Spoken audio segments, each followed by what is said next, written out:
last speaker before the lunch, and it's Alexey. Yep. He's, for us, the biggest thing about him is part of the GDG Riga, right? Yep. And Java user group Latvia, Yep. right? Yep. Okay, it's yours. Okay, hi everyone. So it's really nice to meet you all here. So I'll try not to be long with my presentation because lunch is there. Lunch is the most important thing on DevFest. So to introduce myself, so my name is Alexey. I hail from Riga, from Latvia. And basically what do? I write stuff for mobile, for Java backend, for iOS, for Android. I'm organizing events. I'm a leader of GDG Riga. So if you're at some point will be in Riga, just ping me. We'll try to figure out something. I also do excursions. So if you want an excursion of Riga, I'm the man. So we're doing our own DevFest in 2 weeks. So also the same stuff. And I'm speaking at conferences. So today, the topic is writing a plugin for. And then we have a couple of pictures. So first is IntelliJ. Yep. Second one is Android Studio. What is the third one? Your guess? Sea Lion. Okay, fourth one. PyCharm. Okay, next one. Okay, the last one? App code. Yep. So why are all those pictures here? Because when you develop a plugin, you automatically can target all of JetBrains IDEs. So if you do a common plugin, you don't do something specifically for one system, then it works everywhere, right? So today, what is the idea? We'll talk about how you can start working with plugin development for Android Studio, for IntelliJ, and create your own plugin for some custom language. Yeah? And let's look into the IDE at whole. We work with it every day, but let's think about what can we extend? What kind of main points of interaction do we have? So first thing is editor. Yeah? So for us, we just write code there. But to think about how IDE interprets it, so what editor is for IDE. So basically, we'll see it further in the presentation, that this is just not text.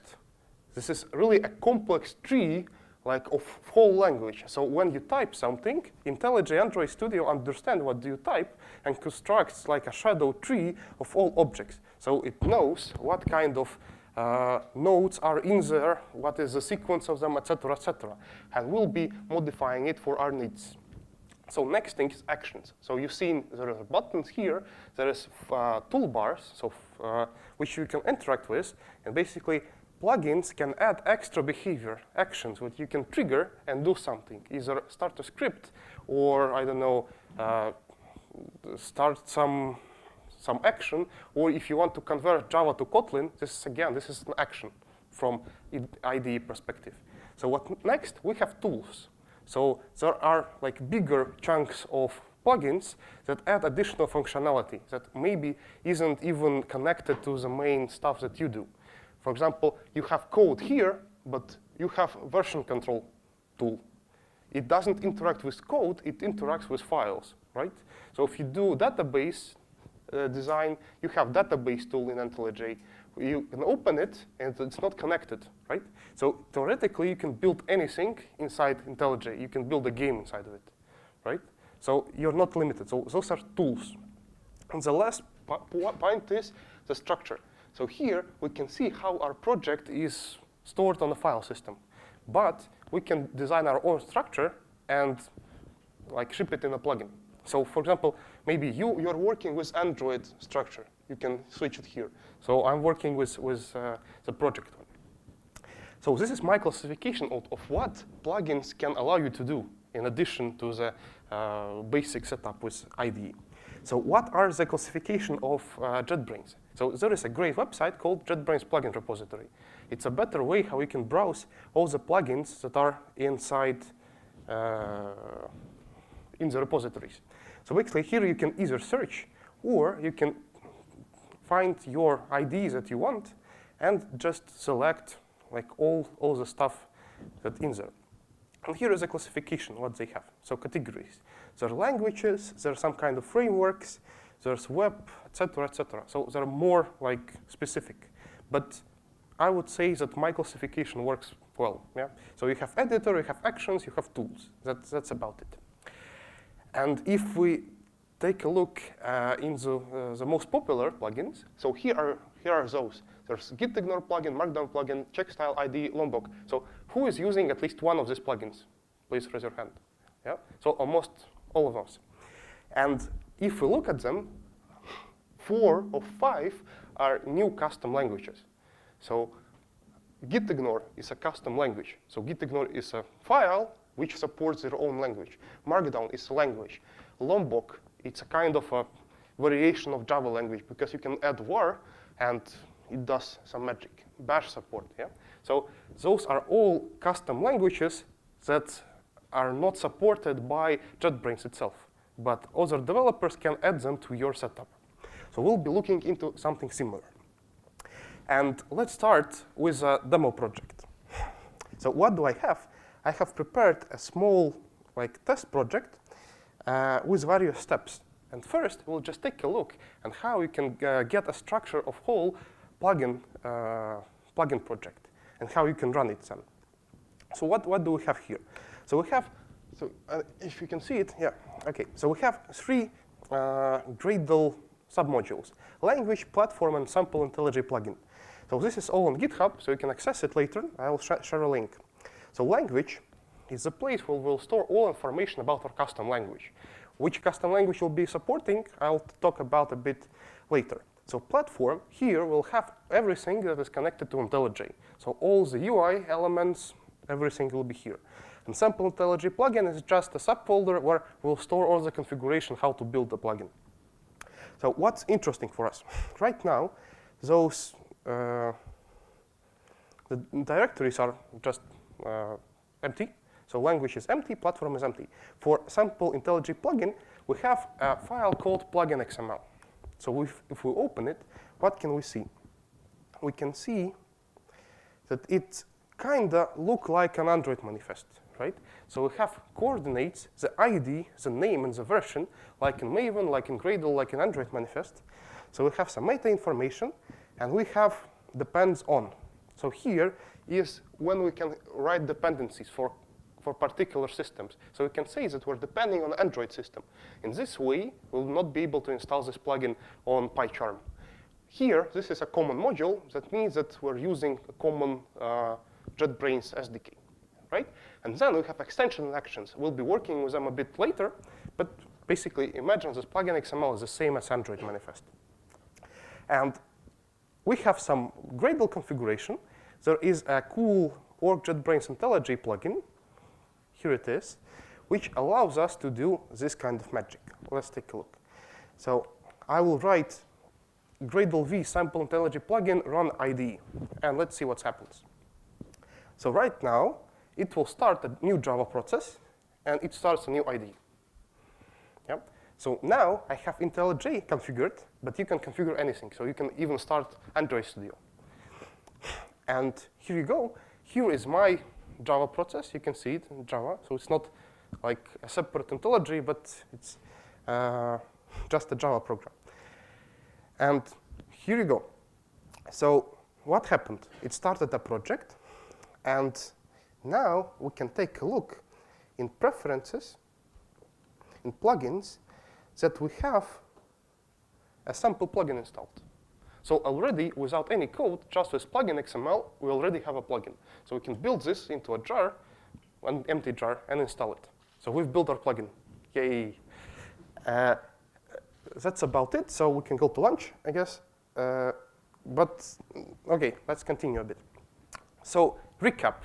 Plugin project is a simple Java project with plugin XML and target SDK IntelliJ product. Yeah, so we can see it in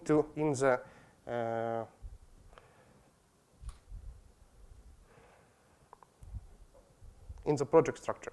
So here, instead of like 1.8 in modules, we will see that we are targeting somewhere like this one, IntelliJ IDEA. So you can select. So right now I'm running it from Gradle, but you can do the same from IntelliJ by selecting the project SDK. So what next? So next, like plugin XML we already seen, is something like Android manifest. So you can write permissions there, you write dependencies there, and on some built-in libraries, and you write all the metadata. For example, updates are also there, right? And if you start doing it, if you start working on your own plugin, I would really recommend using Gradle, because like default tutorials say just create a new project from like IntelliJ wizard and you're all set. But if you do it, then you'll not be able to share the code with anyone, because importing a plugin project to another IntelliJ is really a pain. So without Gradle, it's really hard to work parallel on the same repository. So, and here is the link. You later can take a look at it. It will contain all the information and like all the code that I've shown you today.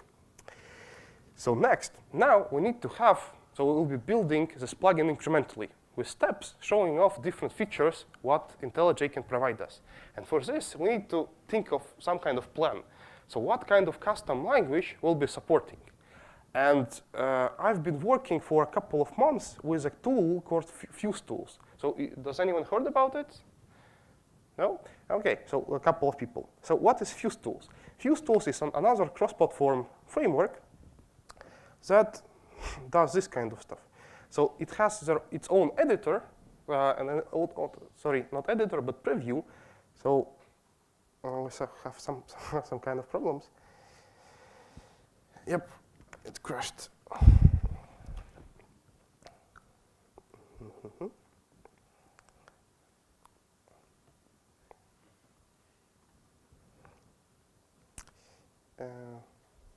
OK, so it has its own preview. Wait, yep. It has its own preview. It's really fast. And what cool stuff does it do? So it supports live reload out of the box. So if I change something when it builds, yep. For example, let me go to home page. No, home page. OK. Let me go to edit hack page. Yep. So here I can say location, I can do something, Control F, and it changes here. So this stuff I can build both for Android and for iOS. And how can I develop it? So it supports its own XML-like language. So this is not XML. It has a number of breaking differentiators. So if you open it in the XML editor, it won't work properly. Maybe this will work, but if you extend it more further, it will break. So if you want to develop it, you need to use some kind of tools that they provide. They have a plugin for Atom. They have a plugin for Sublime. But you can also integrate it with Android project or with iOS project, and then you'll have to switch between editors, which sucks. So what did I do? I tried to create my own like Fuse plugin that supports the language, and then I can extend it further on. So we'll be doing the same stuff. We'll take the basic syntax and together create a plugin. So we'll have a syntax highlighting and basic spell check. So let's continue. So, and what can we do for a start? We can start with an action, right? If you remember, action is some kind of button that does something. So either convert Java code to Kotlin or open a bash script or do something. So what are we going to do? We're going to create a button that will open this preview in IntelliJ. So for this, I'll just check out the step 1 in IntelliJ. And we can take a look. So what did we add? So first, so in language, we now have an open Fuse action class. So this Fuse open Fuse action class extends an action. So this is already the JetBrains SDK. Okay? So what an action supports? It has a method called actionPerformed, which does something. right? So you receive an action event. An action event contains all the information about your current view of an ID. So here you have what kind of file is opened, what kind of, I don't know, tools are opened, where is your caret located. For example, if I select something like this, when I click on a button, then it will receive that I selected string and action event, right? So here, I can also like create a message dialog or something, and I need to write some try code. So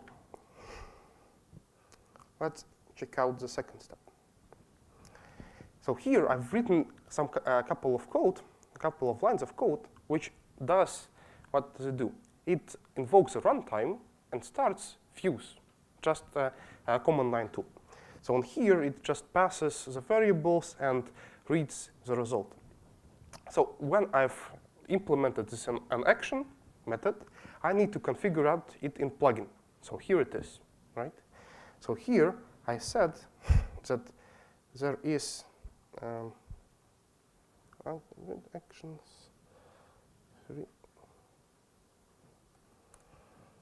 Yep. So here I have it. I've configured that there is a class. So IntelliJ already shows that it's linked. I have an ID. I have a description text, and let's try to run it. So when I'll run the ID another time,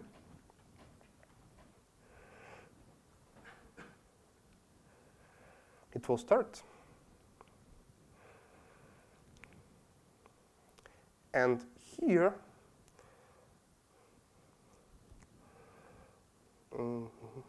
where is it? Wait. Window. Should be, yep, open fuse for preview, right? So now you can see that I've added another task in the tools section. So how did I add it to a tools section? Why is it there? Because here I have add to group tools menu. So I can select different one, and I even have an autocomplete. Yep. So here I can say, for example, Windows menu. Or if I want, I can add it to a right click or any other, right? So then you can also support your own groups. So create a group out of your own, or create like here some kind of drop down or something.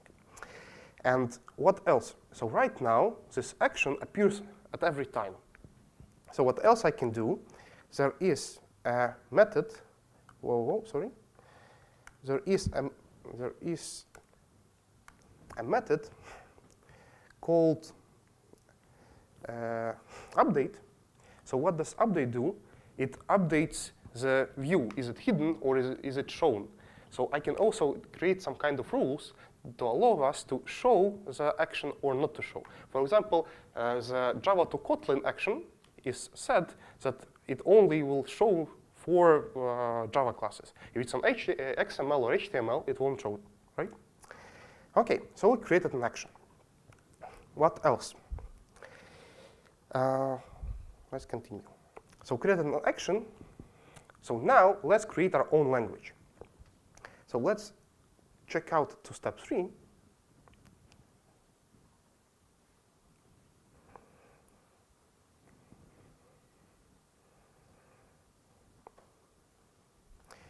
So now, what did we do? We created Fuse Tools icons class. So we have some kind of icons. I've added them to repository. And then in plugin XML, OK, wait a minute. Take a look.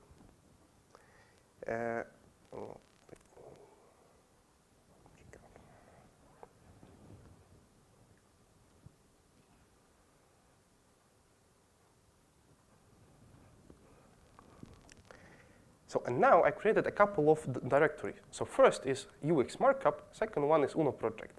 So what does it do? So basically in Fuse project, you have all the UI code in UX format, .ux. And Uno proj is the configuration project. So like, I don't know, like build Gradle for Android, right? So now, what do I have here? There is Fuse Tools type factory class, which says what kind of files correspond to what kind of languages. So here, I say that there is UNOPROJ, which corresponds to UNOPROJ file type. If it's in UX, then it supports UX file type, so custom language. So here I can also write regex. So one of the problems, for example, is that guys who develop libraries or tools take one language, for example, Ruby or Python, and write custom scripts that reads a config file. For example, Fastlane has a fast file, and it doesn't have any extension because it's Ruby, but it doesn't have an extension. So here, you can also create a plugin that will read some file by a mask. I can show it to you. Yep. So there's exact file matcher, and you can say like wildcard file name matcher, etc. So you can write a regex, or just with a comma say that there are config files that are Ruby, but it doesn't have a Ruby extension. So it's quite flexible here. Okay, so let's dive into what this UX file type actually is. So it's a language file type, like a separate class that describes name of a language, description of it, default extension, and features and icon. And that's about it. So we didn't do anything else. We just have a file type. We have a language. Yep. So if we take a look at the language, it's also pretty small. It just features an ID, right? So what did we do? We configured an icon. So now, if we'll start our IDE again,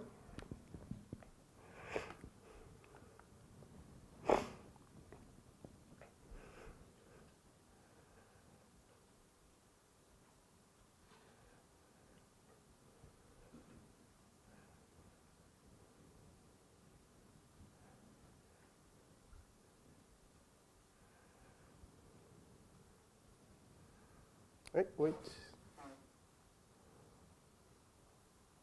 It's strange. Okay. Why didn't show it? Oh, okay. Let me check. So it should have shown us the icons here. I'll check Fuse app. This window. First app. Okay, this is kind of strange.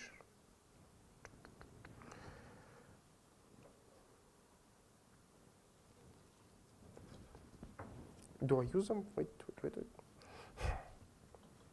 Yep, so once again, anything can go in a presentation. Ah, okay, I got it.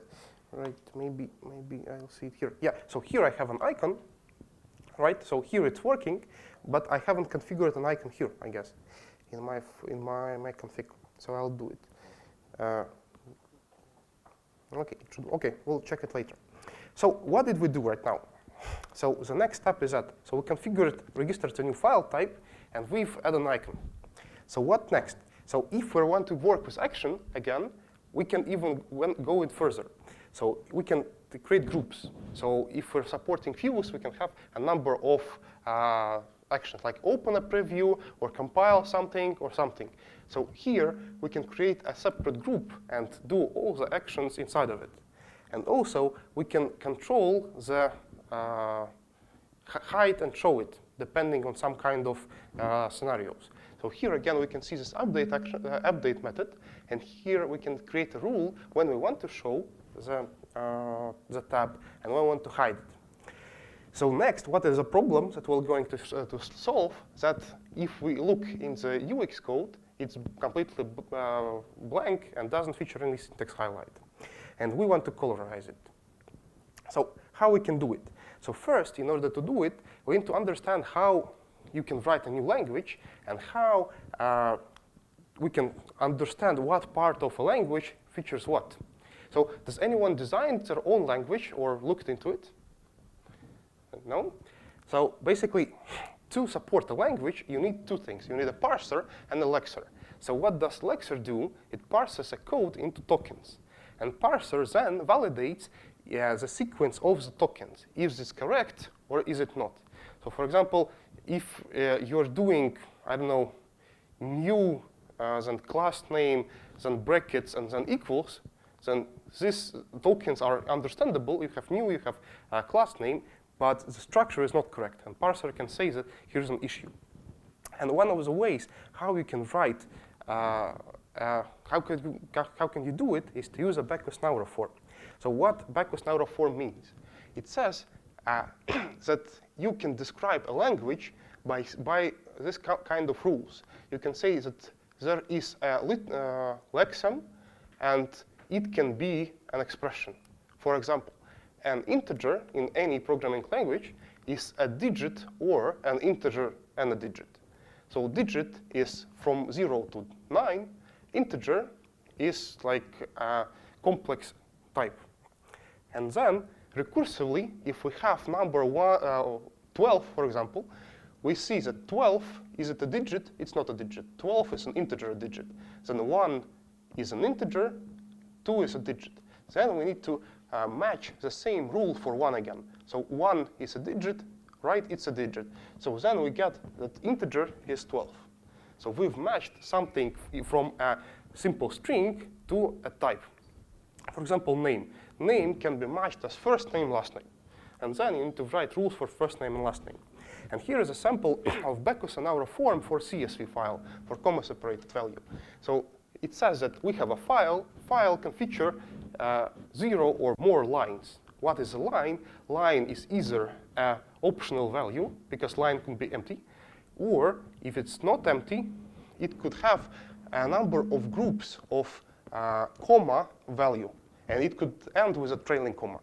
So with this kind of rules, and then explaining what value is, we can parse a CSV into a list of tokens, into a tree of tokens, right? And JetBrains, in their products, use a library called GrammarKit to write this kind of parsers. So GrammarKit is an extended BACKUS-NAUR form with some kind of additions. So now, let's take a look. How can we describe a language for our Fuse code and try to run it? So next step, what I need to do is to check out number 5. And here, I will get a UX-BNF. So here is this BACKUS-NAUR form structure for the UX file. So on the top, we can see some kind of strange Java-like syntax, which explains to this GrammarKit what kind of classes do GrammarKit needs to create, and where can it find different information. So this is just meta information. Here is the interesting part, right? So we say that, OK, let's look into the file again. So this is XML, and it starts with a node, right? So here what we can see is that we have a UX file. It can have either 0 nodes or more than 1 node. Then we go to node. We can have comments. We can have empty nodes, inner nodes, node text. And here we explain everything, like start tags, end tags, so all the structure. And after that, what do we need to do? We need to build this BNF.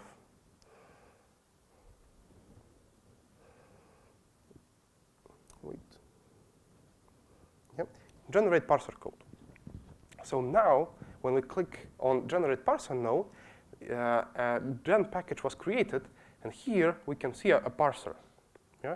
So GrammarKit created some weird-looking parser for us that works with characters, and then created a lot of these PSI elements. So PSI elements are representation of our tokens. So here are interfaces, for example, like UX node. So we can see that this is a node. And then in the tree of all parsed elements, we will be working with this kind of PSI elements to create rules. And say, for example, that node can be, should be opened and then closed. If it isn't this, then it's an error. Yep. So we did this stuff. We have a parser. And right now, if we run something, it won't work, because we have only a parser. So we parsed everything. So next up, that what we need to do is to create a lexer. So JetBrains products use JFlex lexical library. So it's a separate library that was developed by some kind of institution in Germany, and it's quite complex. But basically, how it looks. So here is a sample code of Java property file. lexer for Java property file. So here on the left, on the bottom, we can see what is the atomic elements. So we have white spaces, we have values, we have separators, key characters. And then on the second slide, we have the rules for lexer. So what are we going to analyze right now is a property file, which is key equals value. So let's try to, by these rules, try to parse it in our heads. So first, we have key. So we're a lexer, we start to use key. We need to understand which of the rules correspond to a key. And here you can see a complication that it has some initial waiting values, etc. So these are states. So lexer will be having states to allow us to match rules or not match rules. And at start, we are in a state called initial. So we're in a state called initial, we see key, right? So which of the rules correspond to key is this one. So end of line comments doesn't correspond to it, key character plus. So it says key matches the whole keyword and returns simple type key. So this is our PSI element. So now in the tree we already have this key. We can work with it. Then we have a white space, and we're still in initial state. We see end of line, key characters, separators doesn't match. Waiting values, we skip it because it is a different state. Here is a white space. So we match it, and here we return a white space. Later on, we will see how we can even open a Java file and see all the structure in our IDE. So next, it's equal sign. Yep. So equal sign, we're still in state initial. Here is a separator. It returns a simple type separator. How it knows that it's a separator, here we have it described. It's either a colon or an equal sign, right? So then we have another white space, we have a value, and after equal space, you see we've entered waiting values. So all these three starting rules do not apply to us. So we can only work with these ones. So then, when we enter value, you can see here it is, and it again starts initial state. So it can, we repeat it from line to line. Yep. So now let's try to run a lexer and create a lexer for a language. Yep. So we checked out the lexer code, how it looks. Here how it looks, it's quite complex. I won't be explaining it to you because it has like support for multi-line comments and stuff that is like necessary for us.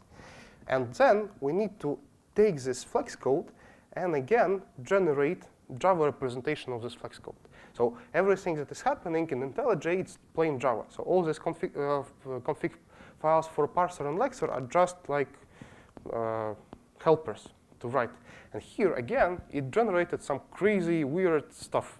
So when it works with bytecode, right? So it's ZZ transpact 0. What it is, I really don't know, right? And it's like huge.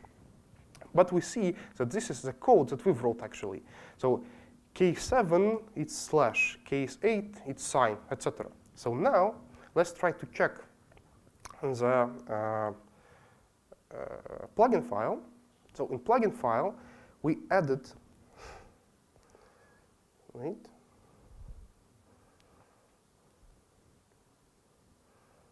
Yep. So in plugin file, we added support for Fuse tools type factory. We explained that these are the classes that we're going to use. And now, so I'll check. Check. We need to, wait. Parser definition. Yep, OK. So now, let's try to run this whole thing. And let's see what it will do.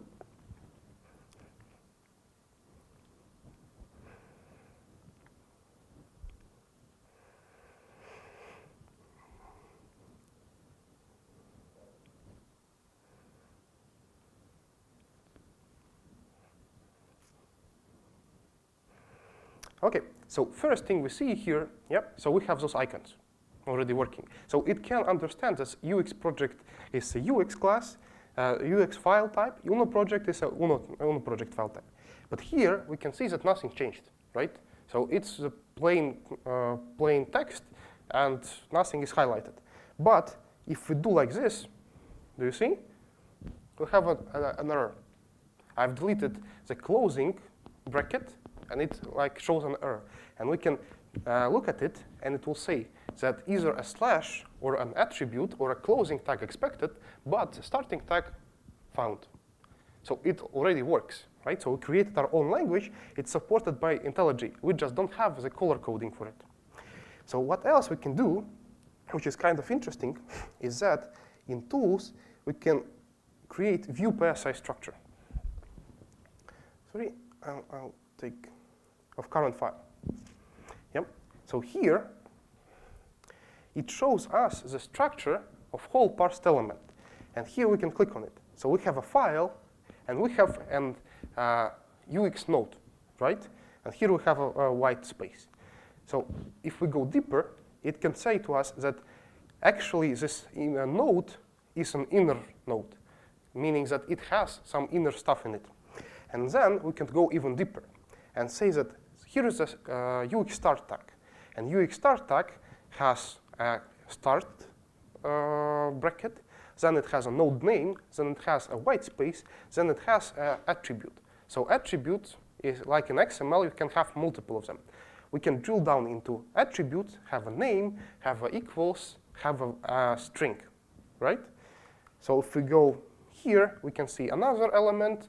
We can drill down into an element and see this is an empty element, not an inner one, right?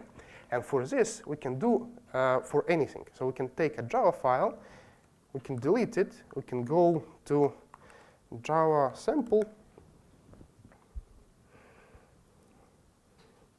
OK, let's take die class. I can copy it here, I can paste it here, right? Build PSI tree, and here we have a PSI for Java class. It shows everything. So when we will develop something like a plugin for some kind of language for Java or for something, we'll be using this PSI structure. And if we want to add a rule, for example, if we want to inject like SQL into a string, into a method, yes, we just need to describe what is the rule, what kind of elements do we look for when we want to inject the language. So if we have a method called doQuery and we want to have SQL support in a string which we pass into this method, we just need to say that there is like a PSI method with a name called doQuery, and please inject SQL into this method, right? So at any point of time, all the plugins are interacting with PSI structure. OK, so we have parser and lexer done, but no syntax highlighting, right? So what we can do, so we described the parser, we implemented the lexer. Now let's add some colors. So for colors, I need to check out another branch, the last step, step 8.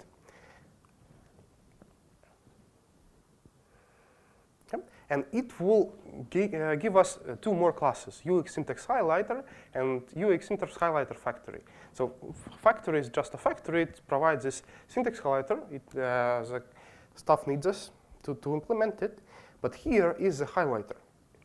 So it's again a match of colors to representation of the tokens that we parsed. So for example, on the top here, we see the tokens, the type of tokens we want to colorize. And here we see a list of tokens of the same color. For example, separator keys are shown as like colored as separators. Keys are colored as keys.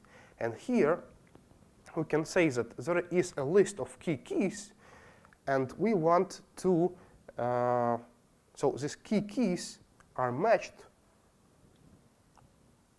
with this color, right? So there are colors built in, or you can write your own. But better to use built-in colors because it will be the same as the user configured for Java code, for example. If he uses Java, it will have the same colors, right? So here, all the colors that are like by default implemented in ID. So we can change the colors then here we match all of our structure to some kind of predefined colors, and then we just configure it into the plugin XML. So now, if we run it,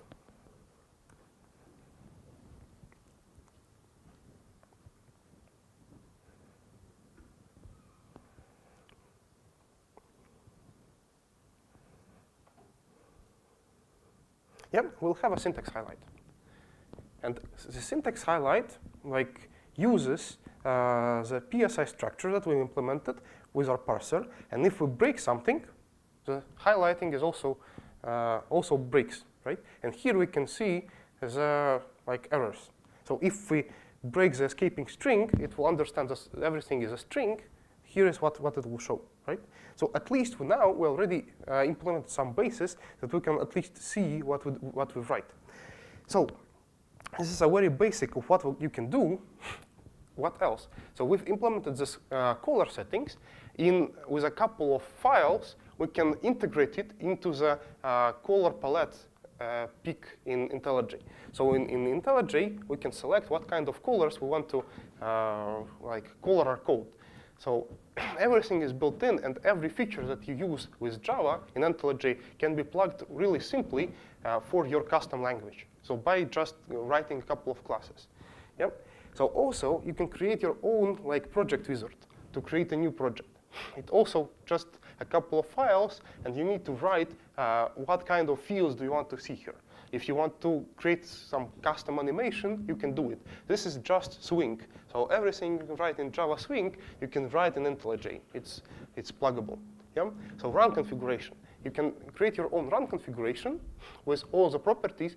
You again can configure it everything here. So here I just added, you see some kind of button, yeah? But you can add anything you want. So if you want to run some project that is not in Java, or you want to build your own custom stuff, you can configure it here. So what else you can do with PSI elements? You can do references and goto. Yeah? So when you go control plus click, yeah, you can implement it. You just need to create a rule what kind of PSI elements is corresponding to which classes or to which files. Find usages, the same. You just need to configure the rule how your elements are corresponding to other elements. Code completion. So how can you do code completion? You just need to, again, write a rule saying that here is a method with a name, and here are all the options that we can provide. So basically like populating dropdown. So annotators. So maybe you've seen if you point at something, like in JX code, you create with Alt-Enter, it will show you some options on how to fix it. Those are called annotators. Line markers. For example, in Android, you can see different RGB palette colors that you've chosen in Android manifest. You can do that as well. Everything is done in 1 or 2 files. You just need to correctly get the structure of all the elements and then implement your own logic. If the logic is complex, then you'll have a lot of pain. But if it's simple, then it's quite simple. So a lot of stuff else, right? So what are the tips for writing plugin? So first, you need to write everything in non-UI thread, because by default, everything is UI thread. So you need to manually take care to start another thread, to do logic there, and return to UI thread. If you don't do it, then your action will just freeze whole IntelliJ. Also, this is the most important stuff, always check for negative cases. For example, if you didn't check if it has some kind of library or if it has some kind of file when you're using your plugin and you're trying to access it, if somehow people will not have this file, then everything will break, right? And for example, I had a story when I downloaded one plugin and I couldn't start my IntelliJ just because I had lots of different plugins and it just didn't start it up because some conflicts were made. Yeah? So, and the most important stuff is also improve the BACKUS-NAUR form, because at some stage you've written some prototype, it works, but then you understand that you need to add one more thing. You haven't thought about it in advance, and then you're screwed because you need to rewrite whole stuff. So at any point of time, so when I did the Fuse support, highlighting, I rewrite it, the whole structure maybe 3 times or something. Yeah? Because you just didn't thought about something, about some small rule, and everything goes to like problems. Yeah. So what are the great examples when you can see the code examples? So the documentation is not perfect, so it has really simple implementation, how to do custom project for property files, and that's about it. If you want to get more deep into some kind of custom language, so you need to just look into the examples. So examples, there is a graph database plugin, which is implemented by our friends from Latvia. There is an Erlang plugin for IntelliJ, there's Rust plugin, and much more. So basically, you need to look into the already developed languages and plugins to understand how you can do the same. Yeah? But some references are on JetBrains side. So thank you from my side. And now let's follow to the Q&A session. Okay, let's take the first question. How can you write an action that interacts with Gradle? Yeah, so there are 2 options. So first options, you can interact it with command line. This is the worst option, but you have .gradle v, the wrapper. You can just issue actions there. But another thing, if IntelliJ uses its own plugin for Gradle. So theoretically, you can look what type of stuff does it do and integrate with it. Yeah? But you need to then somehow understand what type of Gradle stuff it supports. Yeah? So how to find the Gradle plugin, I don't know if it's open. Possibly, since it's a basic setup, maybe you can find the source code on JetBrains site. If you do, you can try to integrate with it, yeah, and ask the plugin for some information, like, please give me all the Gradle actions, and I want to run this one. Yeah? But if not, then you'll have to integrate it with command line, I guess. Yeah? What is the process of publishing a plugin to the IntelliJ repository? Yeah, so the process of publishing is pretty simple. You just need to build a jar file with all the metadata that I've shown you in plugin XML with name, with version, etc. And then you can just sign in and upload a plugin, right? And then they'll verify it. If it's OK, they will publish it. So it's much simpler than, for example, Maven Central. And the last one, how to test plugin efficiently. Yep. So how to test plugin efficiently? JetBrains has written different integration tests for everything. So if you want to test the syntax, the parser, they have a special base class for tests for parser. If you want to test syntax highlighting, they have sample syntax highlighting. The syntax highlighting base test. Yep. So basically, for all the features that you do, there will be other base integration test that you'll have to implement and understand how it works.